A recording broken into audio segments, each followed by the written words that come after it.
Всем привет! В этом видео покажу оформление торта в виде вазона с орхидеями. Я просто влюбилась в этот торт. Такое оформление не требует особых навыков, но терпение понадобится, это точно. Вазон будет на ножках, а орхидеи сделаю из вафельной бумаги. Друзья, если вы тоже хотите радовать своих близких потрясающими десертами и даже начать печь на заказ, то я хочу порекомендовать вам бесплатный мастер-класс от Полины Филимоновой.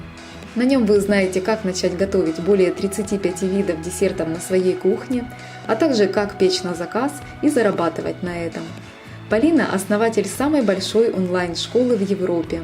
Через ее обучение прошли более 40 тысяч учеников.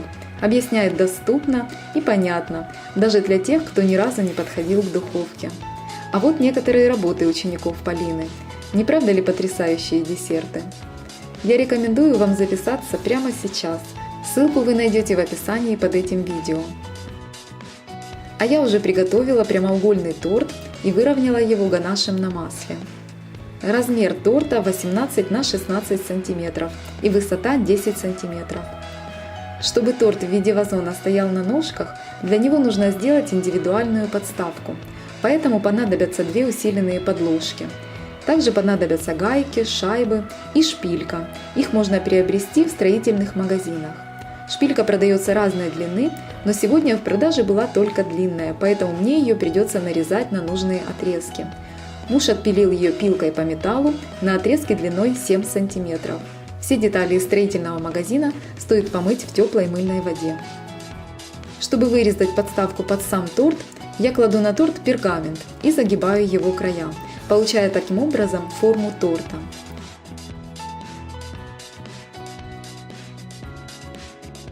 Прикладываю пергамент к подложке и обвожу контуры простым карандашом. Сразу же делаю разметку для отверстий. Все это отпилить помог мне муж. И вот какая подставка получается.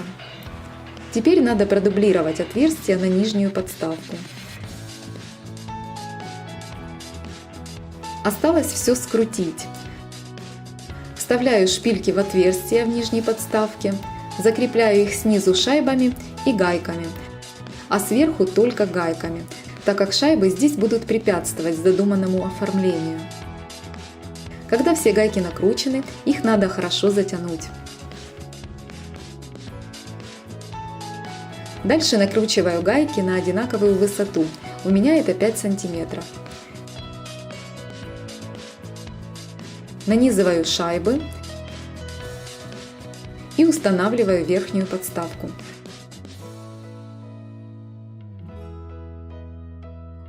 Снова шайбы и гайки. И снова все гайки надо хорошо и крепко затянуть. Подставка готова. Снизу она не нуждается в дополнительных ножках, так как получилась устойчивая и ровная. Чтобы торт не контактировал с металлическими деталями, я изолирую их сначала тейп-лентой, а потом растопленной шоколадной глазурью. Также покрываю глазурью срез верхней подложки. И теперь ответственный момент – перенос торта на подставку. Поддеваю торт широким ножом и палеткой и стараюсь поставить его так, чтобы края подложки совпали с тортом. Слой ганаша на торте неизбежно треснет, но это не страшно, потому как дальше это все исправим. А торт внутри остается невредимым. Сильно, но аккуратно надавливаю на торт, чтобы он полностью стал на подставку. Теперь ганашем на масле корректирую форму всего торта. Сначала замазываю трещины, и затем надо сравнять край подставки с тортом. И вот что получилось. Осталось самое интересное – начинаю оформлять торт. Мастику домашнего приготовления я раскатала толщиной 3-4 мм и вырезала прямоугольники в соответствии с размером торта, но плюс 1 см на запас, а также плюс пару сантиметров в высоту. Вот таким резаком я нанесу на мастику узор. Смещая резак то вправо, то влево, наношу его отпечаток по всему полотну мастики, и получается вот такой милый узор. Торт смазываю декор гелем. На нем мастика держится надежнее, чем на воде, и сползать не будет. Приклеиваю стенки вазона. Сначала боковые, потом переднюю и заднюю.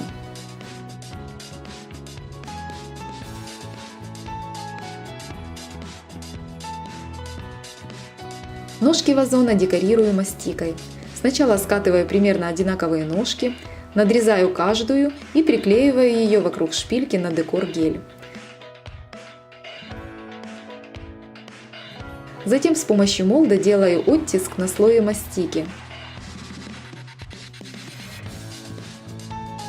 Лишнюю мастику обрезаю по периметру. Таких деталей делаю по 2 на каждую ножку вазона. Первую деталь приклеиваю на кончик ножки, а ее концы укладываю вдоль. Второй деталью декорирую угол вазона.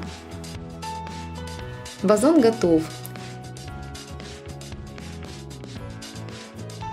Для грунта под цветами руками крошу на небольшие кусочки бисквит, обильно посыпаю темным какао и перемешиваю.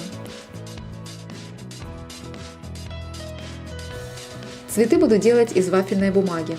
В этом видео процесс покажу очень кратко, а кому интересен весь процесс создания цветов, смотрите его по ссылке в описании.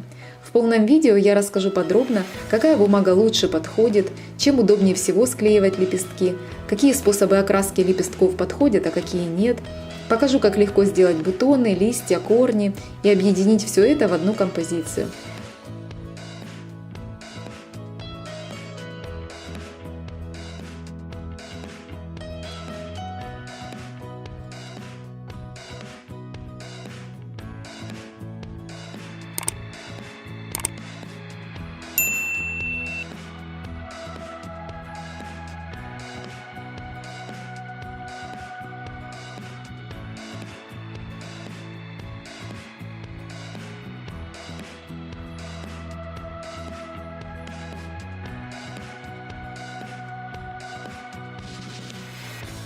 А здесь я уже создала 3 такие веточки с орхидеями, окрасила их стебли и возвращаюсь к торту.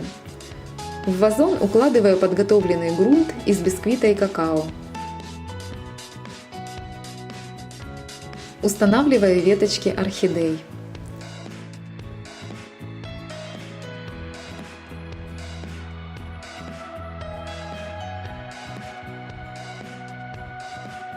Листья креплю вокруг стеблей.